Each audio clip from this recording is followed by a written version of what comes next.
I'm Ira Mendelsberg, and I've been a member of this congregation for almost 40 years. One of the things that really attracted me to the USR, and it's kept me here all these years, is the social justice work. Anti-racism has always been a prominent part of that work, and over the years I've learned a lot about the subtle cultural things that I both witness and do that have racist undertones, and I've worked to change my own biases. Recently, I became aware of another cultural racial bias that I have, and that's judging people by the language that they speak. Recognizing the problem and identifying the underlying issues is the first step to correcting it. One of the core principles of Unitarian Universalism, you think I could be able to say that by now. One of the core principles of Unitarian Universalism is acceptance of others. Meeting people where they are and not judging based on beliefs, looks, abilities, gender, education, or other superficial traits is essential to living up to this goal. And I think we can agree that judging someone is hurtful to the person being judged. But it also hurts the person who's doing the judging. It cuts us off from other people. It prevents a true exchange, a connection, and growth. One thing that I discovered is that and I think many others, judge people on how they speak. I realize that I don't usually react to someone whose native language is French or Russian or any other language when they try and speak English. I accept without judgment their use of the English language. I once had a work relationship with someone from France who visited the US regularly, and he spoke with a distinct French accent, but not so heavy that I couldn't understand him. And one day while we were driving somewhere, he made a comment that he really liked my car, but he wanted something funnier for himself. Now, obviously, he didn't mean something that was going to make him laugh harder. He meant something that was more fun to drive, since I was driving a business sedan at the time. It didn't bother me that he changed the English language in that way. I accepted it. I explained that in English we had this other quirky thing about fun and funnier, and just went on with the day. But if I hear someone who I think should be speaking English the way I speak English, I think there's something wrong. Something wrong with me. And again, I suspect many others, I and many others have, back up again. I suspect many others even cringe sometimes at expressions and accents from other parts of the country. There was recently a contestant on Jeopardy, and we always watch Jeopardy at my house, who spoke with a very distinct West Texas accent. To me, he sounded like he had a mouthful of marbles. And my immediate reaction was, this guy isn't too smart. But of course, he was very smart. He had more than one university degree, and he won many Jeopardy games. But the way he spoke triggered my language bias. When someone speaks a different form of American English, a dialect or vernacular, it can be attributed to a lack of education or laziness or some other negative personal trait. But why? I realized that I was judging people unfairly in this way. Why do I think that the way I speak English, the way my parents and my teachers happened to teach me to speak, is the correct and only way to speak English? Our media also reinforces this bias. But we certainly don't speak the same English as Shakespeare, or even of George Washington, or even of the 1930s. The Wednesday lecture group here at USR, and if anybody has an hour at 1 o'clock in the afternoons on Wednesday, we're back there in the fellowship room. We recently did a course on the evolution of language. The most basic thing we learned is that language, just like plants and animals, continually evolve and change. But because English is a written language, the changes happen very slowly. Writing creates a fixed reference point. We still read the U.S. Constitution and pretty much understand what the writers were saying, and we accept that as proper English. But eventually, this could become like Shakespearean English, which requires an interpreter to understand quite often. But even written language will eventually evolve. Realizing that there isn't just one English language, but many variations reflecting people's history, their culture, and diversity is important to our country and the world, and was the next step in erasing my biases. And I wonder if any of you have had this same experience. There are thousands of languages, but only a small percentage of them are written. An interesting thing about language evolution is that the language spoken by an isolated population that has little or no contact to outside languages becomes more complicated. It actually becomes more inbred. More idioms, more strange expressions, complex grammatical structures, strange word usages. But when a population is forced through political, economic, cultural, or social circumstances to interact with another population speaking a different language, the languages combine and become simpler so that everyone can understand it. Over time, sounds morph into easier to produce tones. Things like duh for the, or gimme instead of give me. And I can envision a time when children in the US learning to read are told that the final G at the end of the verb is silent, as in having and given and wanting. The primary way that new languages arise is when two or more groups speaking different languages start to live together. They need to communicate not just for basic needs like hunger and water, but for more complex relationship issues. A pidgin or dialect or a Creole will develop, and these are words for hybrids of language, and these things create slang, drop complex grammar, and create a more simplistic way of communicating.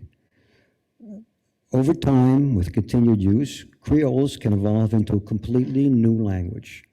The new language has grammatical rules, word uses and expressions unique to the language itself, and coming from being contributed to by all the languages that were merged into this new one. Just like the rules in English, these rules are passed down to the next generation of speakers. And eventually, those too will evolve. As I mentioned, this process results in a new, simple language. Odd verb conjugations and expressions are lost, new, easier ones created, spelling is simplified, and things like gendered nouns disappear. Someday, the next generation will stop using the new language, or it will merge into a newer language, and the old one will die. And languages die all the time as soon as they stop being passed down. If they're not written, the next generation stops speaking them, they disappear. And this has happened to many Native American languages, not through any fault of their own. Italian is an example of how these things change. Originally, there was a Northern Italian, the classic Italian of literature, and Southern Italian, Napolitano and Sicilian. People from the north and south of Italy could barely understand each other, if they could at all. But Sicilian is already disappearing. It's not taught, and it's very rarely spoken anymore. Italian is becoming one language. Interestingly, countries where there was no written language tend to use English or the language that they were forced to use under colonial times for their written constitution and legal language. For example, many countries once under French or Spanish imperialism still use those languages, possibly alongside their native language, or even English as their official language, because being written helps make it more permanent, and you want your laws and your constitution to be permanent and understandable. Which brings me to the motivation for this service. Black English, or any of the Spanish Creoles in common use all around us, are the result of immigration, colonialization, the slave trade, and many other influences. Do I or you react when we hear these languages spoken? Why? And what opinions do we form? As the TED Talks that we didn't hear pointed out, people speaking Black English or Spanish vernacular are not ignorant or poorly educated. They speak another language. They're bilingual or trilingual, and it's harmful to us and them when they are judged for speaking their own language or not being proficient in what someone else considers proper English. Knowing this intellectually is my next step to overcoming my language biases.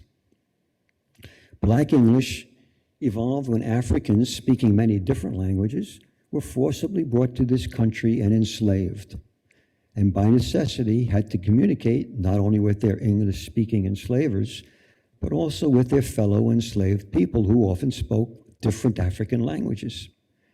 This new language was based primarily on English, since that was the dominant language in use around them, but it also developed characteristics from all of the contributing languages that would be considered an anathema to what we consider correct English.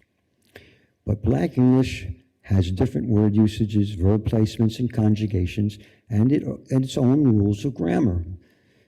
It has its own cadence, a different articulation, stresses, and intonations. Again, it's a language of its own, and just as important as any other language. So, do you react when you hear someone say, I be, she be, you be? I know how negative my judgment used to be when I heard this said.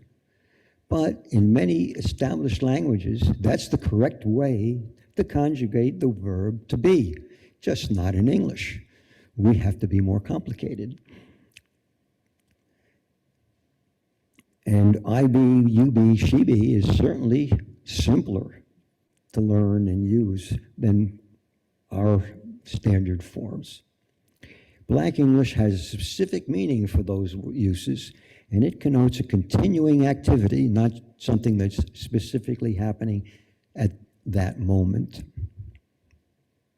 Another thing about language change is slang. And slang expressions come and go all the time. They come and go in all languages. Some become part of the new language. Every year the OED adds a new word or two to the language. And some just disappear. In modern usage, the term dis has come into use. And I'm not sure if this is import from Black English or just a new slang. At first, I reacted really negatively to this expression. Disrespect isn't a verb. I can show disrespect, I can be disrespectful, but I can't disrespect someone. Well, dis as a verb is so much more simple. It's so much easier, and this is how language evolves. People will almost automatically use their native language, the language they grew up hearing from their parents, when they speak, especially if the people they're speaking to appear to speak that same language. But also, people automatically change the way they speak or even present themselves depending on their audience. And this is called code switching, also in one of the videos that we didn't get to see yet. It's a way of becoming connected and accepted by the people being spoken to. And my high school English teacher just rolled over in her grave because I ended a sentence with a preposition.